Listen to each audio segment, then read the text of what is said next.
एक तो यहाँ के लोग भोलेनाथ के इतने दीवाने हैं कि दिन भर गाने ही बजाते रहते हैं। अभी हम प्रश्नावली 3.1 देख लेते हैं। इससे पहले हम सारा एग्जाम्पल देख चुके हैं।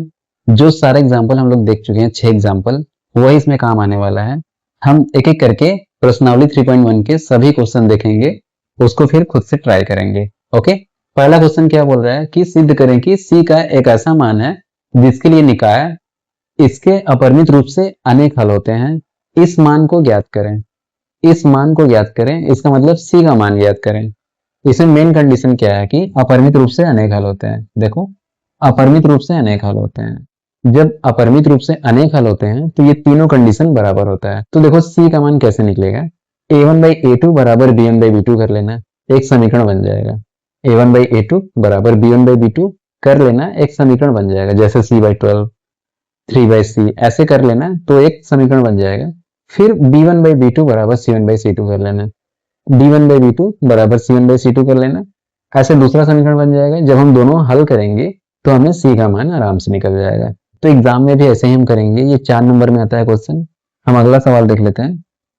अगला सवाल क्या है, अनुपातों a1/a2, b1/b2 और c1/c2 की तुलना करके ज्ञात कीजिए कि निम्नलिखित समीकरण युग्म द्वारा निरूपित रेखाएं एक बिंदु पर प्रतिच्छेद करती हैं या फिर समांतर हैं या फिर समपाती है। तो हमारे पास 3 क्वेश्चन दिया हुआ है, हमें तीनों को चेक करना है। हमें तीनों को चेक करना है कि ये रेखाएं प्रतिच्छेद करती हैं या फिर समांतर हैं या फिर समपाती है। सबसे पहले a1/a2 और b1/b2 चेक कर लेना। अगर ये बराबर नहीं होगा तो रेखाएं प्रतिच्छेद करती होंगी। अगर a1/a2 बराबर हो जाता है b1/b2 के, इस केस में हम c1/c2 भी चेक करते हैं। अगर c1/c2 भी बराबर हो जाता है तब तो रेखाएं समपाती है। अगर c1/c2 बराबर नहीं होता है, बस a1/a2 और b1/b2 बराबर होता है और c1/c2 बराबर नहीं होता है, तब रेखाएं समांतर होती हैं। हमें सिर्फ ये सब मान उठा के a1 b1 c1 a2 b2 c2 इसमें से लेकर ये अनुपात चेक करना होता है। उसके बाद हम चेक करते हैं कि बराबर आ रहा है कि नहीं। उसके बाद ही हम डिसाइड करते हैं कि प्रतिच्छेद करती हैं, समांतर है या फिर समपाती है। अगला सवाल हम देख लेते हैं। a1/a2 b1/b2 और c1/c2 की तुलना करके ज्ञात कीजिए कि निम्नलिखित रैखिक समीकरणों के युग्म संगत है या असंगत है। तो इसको अभी हम आगे देखेंगे। संगत क्या होता है, अगर रेखाएं प्रतिच्छेद करती हैं या फिर रेखाएं एक दूसरे के ऊपर हैं, यानी कि दोनों सेम रेखाएं हैं, तो संगत होती हैं। अगर रेखाएं समांतर होती हैं तो रेखाएं असंगत होती हैं। तो इसको हम आगे देखने वाले हैं। आगे हम देख लेते हैं क्या बोल रहे हैं। निम्नलिखित रैखिक समीकरणों के युग्मों में से कौन से युग्म संगत है या फिर असंगत है। तो हमारे पास दो दो समीकरण दिया हुआ है। ये चारों क्वेश्चन में हमारे पास दो दो समीकरण दिया हुआ है। हमें सिर्फ इतना बताना है कि ये रेखाएं संगत है या असंगत है। देखो, संगत के दो केस होते हैं। अगर a1/a2 बराबर नहीं आता है b1/b2 के तो रेखाएं संगत होंगी, या फिर a1/a2 बराबर b1/b2 बराबर c1/c2 आता है तब भी रेखाएं संगत होंगी। असंगत कब होंगी, जब रेखाएं समांतर होंगी। तो देखो ये वाला कौन सा केस है, a1/a2 बराबर नहीं b1/b2, ये प्रतिच्छेद करती होंगी रेखाएं। तो रेखाएं कुछ इस तरह होंगी, ये रेखाएं प्रतिच्छेद करती होंगी। ऐसे में इनका एक हल होता है, जहां पे ये प्रतिच्छेद करती हैं वहां पे इसका एक हल होता है। अगर रेखाओं का कोई भी एक हल मिल जाता है तो हम बोलते हैं कि संगत है। अगर हल मिल जाता है तो संगत है। वहीं पे हम एक केस ये ले लेते हैं, अगर दोनों लाइन एक दूसरे के ठीक ऊपर ही हैं तो इसका मतलब भी रेखाएं संगत हैं। ऐसे में क्या होता है, रेखाएं समपाती होती हैं, क्योंकि लाइन एक दूसरे को टच कर रही हैं, सभी जगह टच कर रही हैं।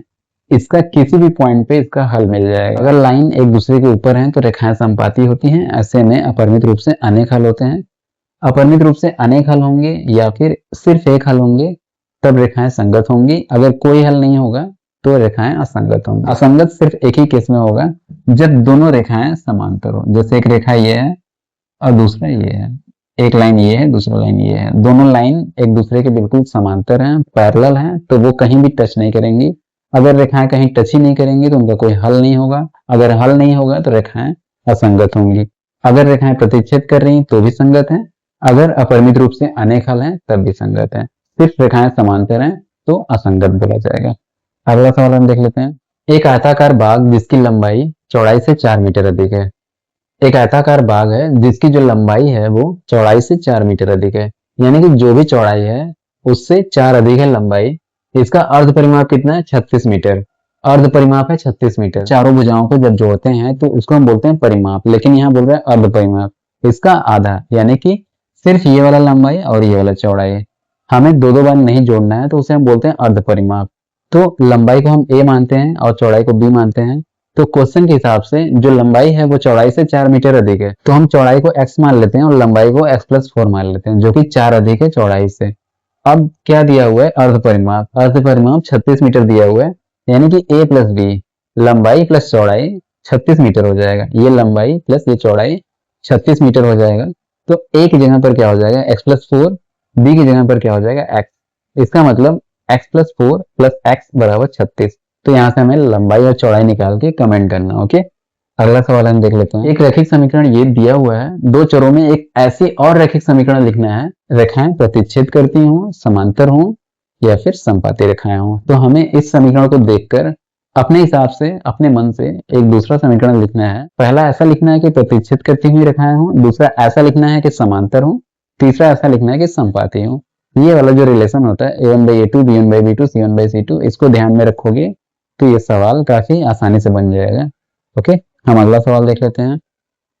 रैखिक समीकरण युग्म ये और ये के हल को निरूपित करने वाले बिंदु से होकर जाने वाली एक रेखा के समीकरण ज्ञात कीजिए। इस प्रकार की कितनी रेखाएं ज्ञात कर सकते हैं? इसका मतलब ये जो दोनों समीकरण दिया हुआ है, इसका सबसे पहले हम हल निकाल लेंगे। जब भी हम हल निकालेंगे तो इस तरह से x, y जैसा उसका एक बिंदु आएगा। ओके, x को हम x1 मान रहे हैं, y को हम y1 मान रहे हैं। अब जब ये हमें पॉइंट पता चल जाएगा, जब हमें ये बिंदु पता चल जाएगा, तो इस बिंदु से होकर जाने वाली एक रेखा के समीकरण का फॉर्मूला ये होता है y माइनस ये जो y आया y1 बराबर m इंटू x माइनस ये वाला x1। ओके, इसीलिए यहाँ पे x1 y1 लिया हुआ है। अगर यहाँ पे x y ले लेते तो y माइनस y बराबर m, ब्रैकेट में x माइनस x हो जाता है, सब कुछ जीरो हो जाता है। इसको हम x1 और y1 मान लेंगे और इस वाले समीकरण में रख देंगे तो ये समीकरण बन जाएगा। आगे देख लेते हैं। निम्नलिखित समीकरण निकायों में से प्रत्येक निकाय के बारे में बताइए कि किसका अद्वितीय हल है, किसका कोई भी हल नहीं है, या फिर किसका अपरिमित रूप से अनेक हल है। तो हमारे पास 4 क्वेश्चन दिया हुआ है, हमें ये अनुपात याद रखना है a1/a2, b1/b2, c1/c2। तो हमें बस ये याद रखना है कि किस केस में अद्वितीय हल होता है, किस केस में कोई भी हल नहीं होता है और किस केस में अपरिमित रूप से अनेक हल होता है। तो इसको भी ट्राई कर लेना। ओके, अगला सवाल देख लेते हैं। महादेव के तो इतने दीवाने हैं कि हमेशा गाना ही बजाते रहते हैं। a1/a2, b1/b2, c1/c2 की तुलना करके ज्ञात कीजिए कि निम्नलिखित समीकरण युग्म द्वारा निरूपित रेखाएं एक बिंदु पर प्रतिच्छेद करती हैं या फिर समांतर हैं या फिर संपाती हैं। तो इस टाइप के सवाल को करने के लिए जिसको ये वाला अनुपात अच्छे से याद रहेगा वो तो आसानी से कर लेगा। इसको सिर्फ इसमें बताना होता है कि प्रतिच्छेद करती हैं या फिर समांतर हैं या फिर संपाती हैं। ओके, हम अगला सवाल देख लेते हैं। क्या रैखिक समीकरण युग्म जो भी दिया है संगत है या असंगत है? तो संगत है या असंगत है, इसका बस दो ही कंडीशन होता है। अगर a1/a2 बराबर नहीं b1/b2 आ जाता है तो इसका मतलब संगत है। अगर a1/a2, b1/b2, c1/c2 तीनों बराबर आ जाता है तब भी संगत है, क्योंकि इस केस में सिर्फ एक हल होगा, इस केस में अनेकों हल होंगे। अगर किसी भी रैखिक समीकरण युग्म का हल है, कोई एक भी हल है या फिर बहुत सारे हल हैं, हल है मतलब संगत है, अगर हल नहीं है तो संगत नहीं है, असंगत है। ax plus by plus c के रूप में है कि नहीं? अगर नहीं है, x और y इधर उधर है, तो इसको पहले सही करके मानक रूप में कर लेना, उसके बाद ही a1 b1 c1 a2 b2 c2 compare करना है, यानी कि तुलना करना, तभी ये अनुपात सही से आएगा और तभी इसका आंसर भी सही आएगा, संगत है असंगत है, नहीं तो उल्टा पुल्टा आ जाएगा। आगे हम देख लेते हैं। रेखाओं ये और ये अद्वितीय हल है अगर, तो k का मान ज्ञात कीजिए। बोल रहा है कि ये दोनों रेखाएं इसके अद्वितीय हल हैं, तो हमें k का मान बताना है। अद्वितीय हल है तो काफी आसान है, a1/a2 बराबर नहीं आएगा b1/b2 के। ऐसे में हमें ज्यादा मेहनत नहीं करना होता है और इसमें k का मान आसानी से निकल जाएगा। ये पेपर में भी आया हुआ है, जब भी आता है 4 नंबर में आता है। हम अगला सवाल देख लेते हैं। यदि समीकरणों के निकाय ये और ये का कोई हल नहीं है तो k का मान निकालना है। कोई हल कब नहीं होता है? जब रेखाएं समांतर होती हैं। समांतर होती हैं इसका मतलब वो कहीं टच नहीं कर रही होंगी, कहीं क्रॉस नहीं कर रही होंगी, तो ऐसे में कोई हल नहीं है का कंडीशन यही होता है। a1/a2 बराबर b1/b2 बराबर नहीं c1/c2। इसको भी दो पार्ट में कर लेना, एक बार ये कर लेना, एक समीकरण बन जाएगा, एक बार b1/b2 बराबर नहीं c1/c2 करके कर लेना, दूसरा समीकरण बन जाएगा। इन दोनों को हम हल कर देंगे तो k का मान निकल जाएगा। अगला सवाल देख लेते हैं। k के किस मान के लिए निम्नलिखित रैखिक समीकरण युग्म का अनंत हल होगा? यही हमें बताना है। अनंत हल होगा। अनंत हल कब होते हैं? जब अपरिमित रूप से अनेक हल होते हैं। इस केस में भी हमें दो समीकरण बनेंगे, a1/a2 बराबर b1/b2 कर लेना, फिर b1/b2 बराबर c1/c2 कर लेना। कुछ ना कुछ बनेगा, वहां से k का मान निकल जाएगा।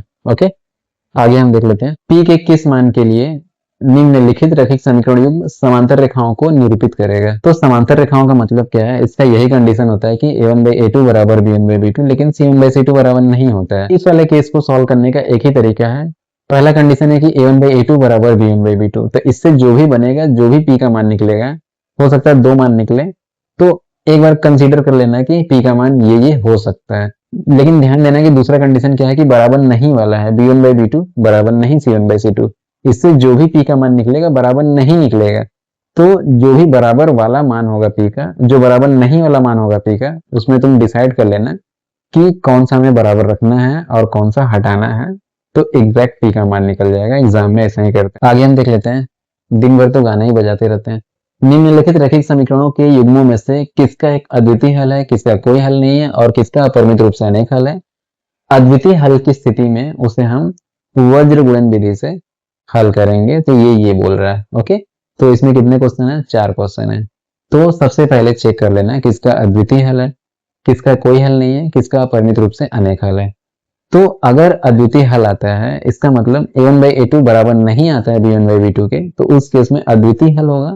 अगर अद्वितीय हल होगा तो हमें x और y का भी मान निकालना होगा, लेकिन वज्र गुणन विधि से। ओके, तो x निकालने का फॉर्मूला ये है, y निकालने का फॉर्मूला ये है। अभी हम आगे ये भी देखने वाले हैं कि हम इन समीकरण को कैसे हल करते हैं। उसमें हम देखेंगे प्रतिस्थापन विधि, विलोपन विधि, साथ ही साथ ये वज्र गुणन विधि भी देखेंगे, तो उसमें भी हम देख सकते हैं। तो अभी बस इस पे फोकस करना कि अद्वितीय हल है या नहीं, या फिर कोई हल नहीं है, या फिर अपरिमित रूप से अनेक हल है। अभी सिर्फ a1/a2, b1/b2 और c1/c2 की मदद से सिर्फ ये निकालना सीखना, आगे हम हल करना भी सीखेंगे। अगला सवाल हम देख लेते हैं।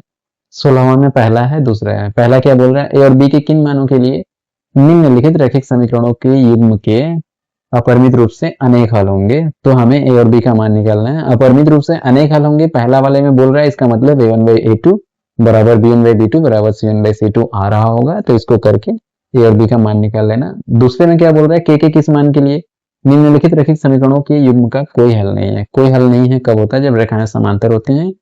ऐसे में a1/a2 बराबर b1/b2 होता है, लेकिन बराबर नहीं c1/c2 होता है, तो k का मान यहाँ से निकल जाएगा। खुद से ट्राई करना, ये क्वेश्चन बोर्ड में भी आया हुआ है। अगला सवाल हम देख लेते हैं कि निम्नलिखित रैखिक समीकरणों के युग्म को प्रतिस्थापन एवं वज्रगुणन विधियों से हमें हल करना है। किस विधि को आप अधिक उपयुक्त मानते हैं, इसका मतलब कौन सा मेथड हमें इजी लगता है, या फिर हमें कौन सा मेथड ज्यादा बेटर लगता है, हमें वो बताना है। अभी तक हमें क्या था, जो भी रैखिक समीकरण युग्म दिया रहता था उसमें सिर्फ हम ये बताते थे कि उसका हल होगा कि नहीं होगा। अभी तक हम ये नहीं बताते थे कि जो हल होगा उसमें x और y का मान क्या आ रहा है। लेकिन इसमें ये बोल रहा है कि प्रतिस्थापन विधि यूज करो और x और y का मान निकालो। हल करने का मतलब होता है x और y का मान निकालना, और वज्रगुणन विधि यूज करो, x और y का मान निकालो। तो ये प्रतिस्थापन विधि और वज्रगुणन विधि हम प्रश्नावली 3.2 में देखेंगे। इसमें पहले ही पूछ दिया है, तो ट्राई करना सबसे पहले a1/a2, b1/b2, c1/c2 वाला कॉन्सेप्ट क्लियर करने का। अगर वो जिसको अच्छे से आ गया वो तो इस टाइप के सारे सवाल को कर ही लेगा। ये 4 नंबर का क्वेश्चन आता है। अगर वीडियो अच्छी लगती है तो प्लीज सब्सक्राइब करें, कमेंट करें, लाइक करें। हम इस चैनल पर सारे चैप्टर देखने वाले हैं। ओके, इसी तरह से हम सारे चैप्टर देखने वाले हैं।